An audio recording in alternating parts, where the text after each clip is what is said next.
one of my favorite things that we have talked about recently is the difference between defensive and offensive parenting. Yeah.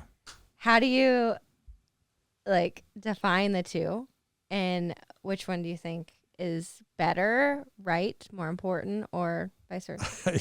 I hate defense. I shouldn't reveal this, but I played basketball in college, and my nickname was the black hole. If the ball goes into Eyre, it's not coming out. My definition of a pass was a turnover. Same. We had the same style, same coach. So I think the way you want to play offense is you want to set up these systems. Let me use the family economy as an example to answer your question.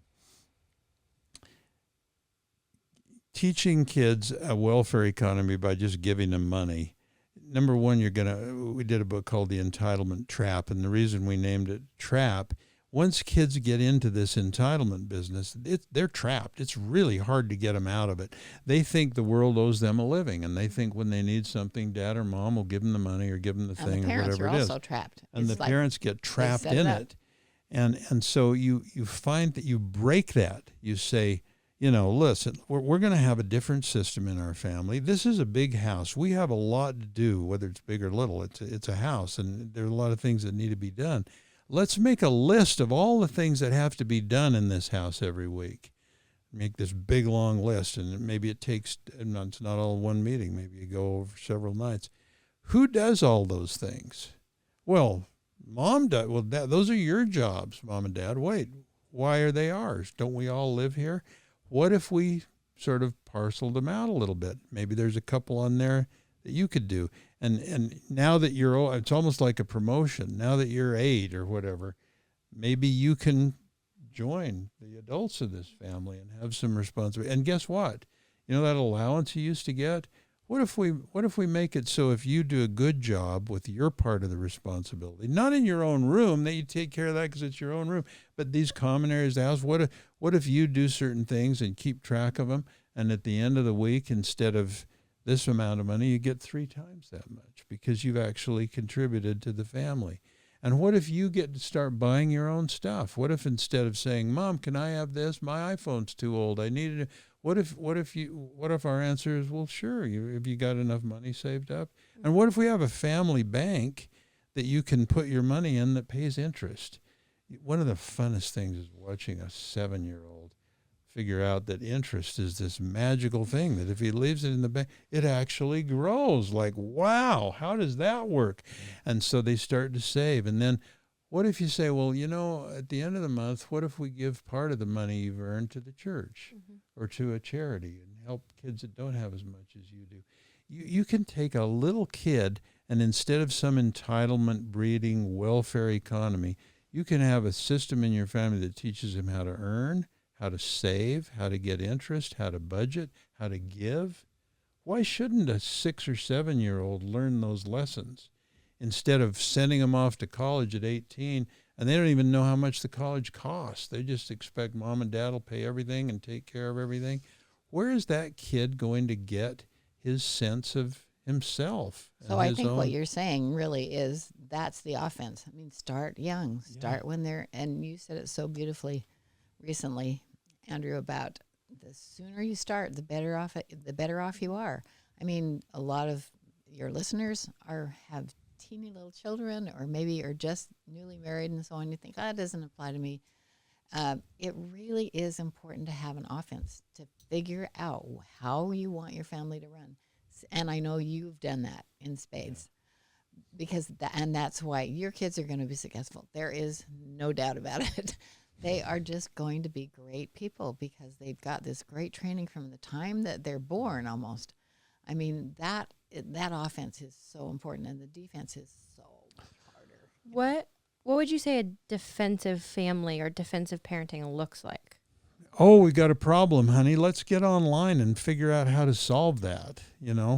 Did you see Jimmy the other day was with that kid that we really don't like? How do we get away from that kid? Why can't we move? Maybe we can get there. it's looking at the problems and then struggling around to find an answer and having no backdrop of a system or a in-place culture that will handle a lot of the problems. That's why I love the oldest metaphor in the world, right? The best defense is a good offense. If your system in your family has the laws and the rules, then you need less discipline because it's already there. The kids have agreed on what the laws are. They've agreed on what the consequences are. It's not up to you. That's even a better illustration of defensive parenting. Oh, Jenny just did this. How do we discipline her? Mm-hmm. What penalty should we give her? How should we punish her? Mm-hmm. That's not a decision to make on the fly, ad hoc at that moment. That should relate to something you've set up where the kids have agreed on the rules, they've agreed on the consequences. Now there's not this crazy emotion and anger. It's like, I'm sorry, honey, we agreed. This is the punishment. Go to timeout or go to whatever you've decided your thing is. And it takes all the stress and angst and power struggles out of it if you've had the offense. Well, let me ask you. I mean, you have a 3-year-old and a 15-month-old sweet baby. But with your 3-year-old, I'm sure you were talking to her all the time about what she should and shouldn't do, as far as, hitting other children or what are you working with her right now? I mean, it really is so important to just be talking about it all the time from the time they're little. And then you get this foundation and it's easier to build on as they get older. I mean, we've already tried to implement exactly what you're saying as far as like consequences and the understanding of like actions always have consequences. So we implemented like the 1, 2, 3 system, especially at the young age of if she does something that we don't really agree with, we'll say, okay, that's number 1, and if we get to number 2 or number 3, we're going to have to take a break for a few minutes. And we've also learned and implemented the rules of there are things for her that constitute like an immediate 3. If you lay a hand on your brother, if you lay a hand on mommy or daddy, you automatically have to take a break because we don't do that or tolerate it. So we've already tried to implement those systems. Yeah, I love that. But it is harder with young ones because it is. You have this idea of strategy, right, and offensive, plans. But trying to implement those at a young age is difficult, and you're learning on the fly how do we take our strategy and actually teach a kid that. And you don't beat yourself up if it doesn't suddenly work. I mean, you don't say, "Oh, that didn't work. I'm a bad parent. I always knew it." You just keep persevering, and it comes along, and it just sort of rounds out over time. And gets a little better and a little better. I think that's the key. Oh, even with babies, because they'll hit you in the face. Oh, yeah. You know that. I mean, and they don't mean to be mean or anything, but stopping immediately and letting them know what's good, what is acceptable and what is not. They can get that from the time. Then you work with these kids when we're on this part about rules and behavioral codes. You let them help with the consequences. You look for natural consequences. I mean, and you look for things that throw the responsibility back to them, right? Like 2 kids are fighting.